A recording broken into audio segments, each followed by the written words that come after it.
ta nó có hai tiền. Bây giờ nhớ học có lúc xưa, tôi chỉ một cô lại nó. Giờ bây giờ hai tiền, cô chỉ dễ tôi như chỉ có cô. Họ cháy tiền, cô tôi chỉ ta luôn. Cô trở lại đa cùng một học nông, học mơ một học đi. Cô như chỉ luôn, bây giờ năm. Bây giờ chỉ luôn, họ chỉ khía cho cô. Ê dối chê cô ấy này nhó cho linh ngô. Cô lên là nhó cho lúc cô mà liều. Cô yi bao tiền, cô dây ý thương như chỉ đâu cô. Nếu tôi chỉ mong khi đã chỉ nhớ cho tiền nó đâu cô. Chỉ xa lưu khía cho cô chỉ tôi xía đâu cô. Cô yi bao tiền, cô có mong thêm. Nhớ hai tiền mấy nữa. Cô mua lại chê, cô ý xía. Muốn thiệt tôi nhiều có lưu tiếc con cho đầm. Cô yi bao tiền, cô chơi thác cô nhớ cho tiền nó. Họ trên kia cô yi chỉ lưu. Từ lúc bây giờ hai tiền, cô tôi chỉ biết con. Bây giờ hai tiền, cô tôi chỉ biết con. Em có thể chỉ xa luôn. Tôi chỉ cô chỉ tôi xía cho cô. Tôi biết có yêu ở tao lên nó cho cô chỉ tôi xía.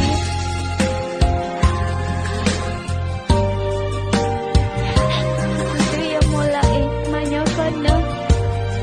Tao có câu mà muốn thiệt tôi nên con luôn. Các kiểu mấy nước tư.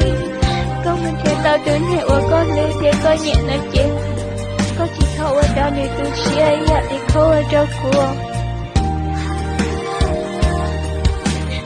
Không một thứ tao như lịch chứ. Chú có lưu xía còn đi. Lưu rồi nữa. Lưu nào cũng như tôi hiểu có chỉ ta lưu. Chả mấy nữa thứ em. Lưu họ chỉ ta lưu con. Có chỉ ta lưu của. Chỉ nào cũng không một thể gì. Cô yêu quý xía cho con. Tới khi cô yêu chỉ nhớ lấy thứ nào. Chả hẹn kia cô yêu có bố lo lắng. Yêu chỉ nhớ lấy thứ. Lời cô yêu chỉ nhớ lấy thứ là tiếc. Chả hẹn kia cô yêu chỉ phải dạy đâu cô. Em muốn nông em yêu yêu sư lý chỉ mua là lý đã chỉ. Lâu cô chỉ tôi xuyên. Thọ có mỗi có lưu nên cỡ rồi rồi. Cô mà liệu ấy xuyên tôi lưu. Cô yi bao tiền, cô cho một thể. Thôi không có có lưu nên. Cỡ rồi nó. Nhưng mấy nữa tôi có nào hết tiền. Cô đưa lại nó chè. Thôi có không do lối chơi thương cô thiên. Thì hai tiền cô chỉ tôi. Còn mãi nó có mong không. Nhà thật thôi lỗ chế trẻ nhiều chỉ muốn bị ở chỉ là. Ta chỉ. Cô yêu ở chàng vô cô muốn tốt nữa cười. Cô yêu chỉ vô cười. Ê cô yêu ở chàng vô cô. Nếu thương nó thì ở xin gia đình nó chết. Nhưng chẳng hay chết. Một lúc cô. Em sẽ cô yêu nhau vô cô. Một tốt ta cứ tiện lên nó.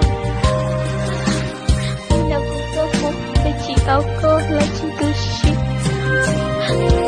Tôi lưu à, lịch tiện chế yêu chỉ mua lòng. Yêu chỉ tao xin chỉ tí lòng. Có yêu tôi này ở cô lưu cho ta xí. Chế yêu chỉ tao xin chỉ lấy chỉ mà mua con nữa. Muốn chết tôi muốn có lưu thế cô nhận đợi em. Có thiết ta luôn luôn này có thể chỉ cho yêu lý cô chỗ cửa. Ta có chỉ thôi cho lý cô xí. Nhà cô ở đâu của mơ. Nhà hai tiền mấy đứa xí. Có nó hai tiền.